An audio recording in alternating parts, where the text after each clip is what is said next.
Bonjour et bienvenue à une capsule d'apprentissage sur le lâcher-prise. N'hésitez pas de vous abonner à notre chaîne et d'activer la notification ou encore venez nous rendre visite à notre site Internet ou encore vous abonner et nous suivre dans nos diverses plateformes sociales. La capsule d'apprentissage d'aujourd'hui est un extrait de la formation Lâcher-prise pour un meilleur leadership. Aujourd'hui, nous allons voir quelques éléments de cette formation. Donc, entre autres, pourquoi le lâcher-prise? Qu'est-ce que le lâcher-prise? Au juste et quelques trucs utiles pour commencer une démarche.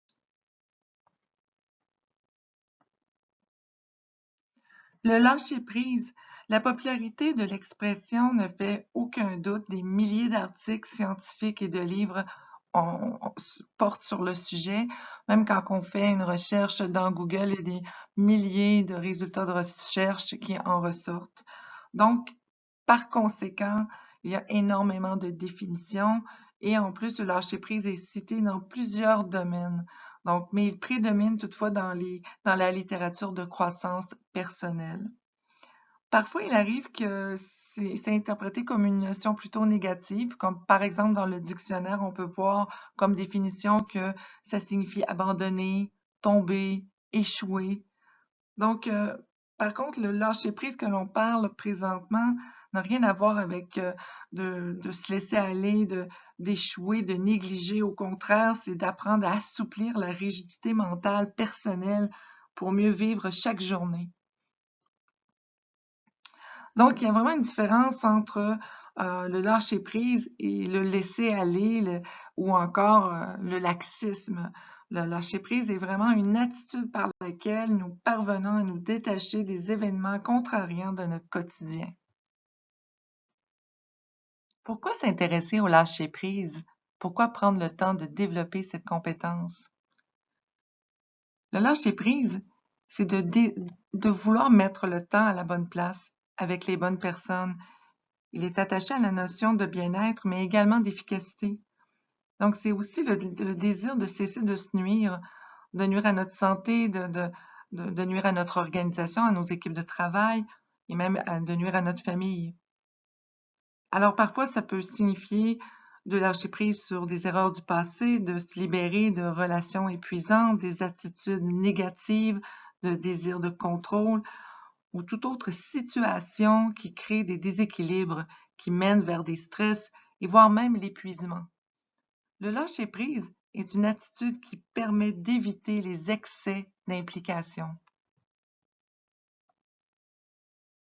Il est difficile de lâcher prise pour diverses raisons. Pour en nommer quelques-unes, c'est que des fois, on est captif de certaines idées, de manières de penser.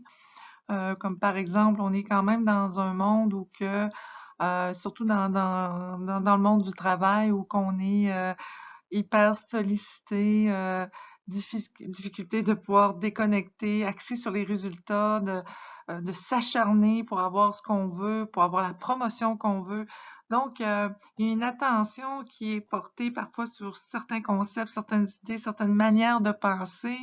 On peut aussi s'appuyer beaucoup sur d'anciennes références également, des repères qu'on a mis en place qui font en sorte qui créent des déséquilibres, créent du stress. Puis, il y a également bon, une panoplie d'automatismes, de schémas de pensée qui se sont installés, qui font en sorte que on pense pas à d'autres choix qui seraient possibles pour nous. Donc, d'autres choix de réaction, de façon de voir les choses. Donc, on est pris parfois avec une vision assez unique de certaines situations. Alors, quelques trucs utiles pour amorcer une démarche.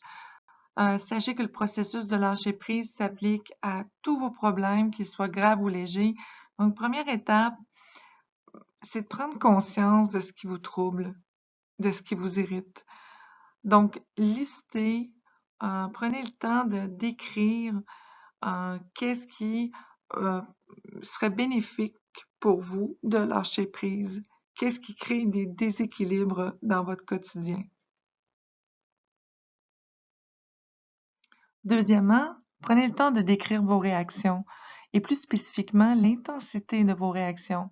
Comme par exemple, vous pouvez éprouver de la colère, peut-être pendant quelques heures. Ce n'est pas la même chose si vous éprouvez de la colère pendant plusieurs jours. Donc, prenez le temps de vraiment quantifier l'intensité de vos réactions. Troisièmement, comprendre pourquoi. Quels sont les éléments déclencheurs qui font en sorte que vous vous sentez de cette manière-là et qui déclenchent les automatismes qu'on a parlé un peu plus tôt. En quatrième, réfléchir à des alternatives, car comme on disait tout à l'heure, il y a des automatismes ou encore des repères qui sont très bien ancrés qui ne vous font jamais explorer d'autres manières de voir les choses ou encore de réagir autrement, alors qu'il existe un bassin une multitude de manières de voir les choses ou encore une multitude de manières de réagir. Et donc, penser à décrire les autres possibilités. Parfois, on peut même observer des gens qui ont des réactions complètement différentes pour des situations similaires à ce que vous vivez. Donc, c'est important de voir que dans le fond, vous avez plusieurs choix et qui pourrait vous amener à choisir une autre manière de voir les choses et de réagir et de percevoir des situations et d'expérimenter. C'est le cinquième point d'ailleurs. Donc, expérimenter pour pouvoir aussi désamorcer ces automatismes qui se sont bien installés chez vous. C'était la capsule sur le lâcher prise. Donc, merci et à la prochaine capsule d'apprentissage.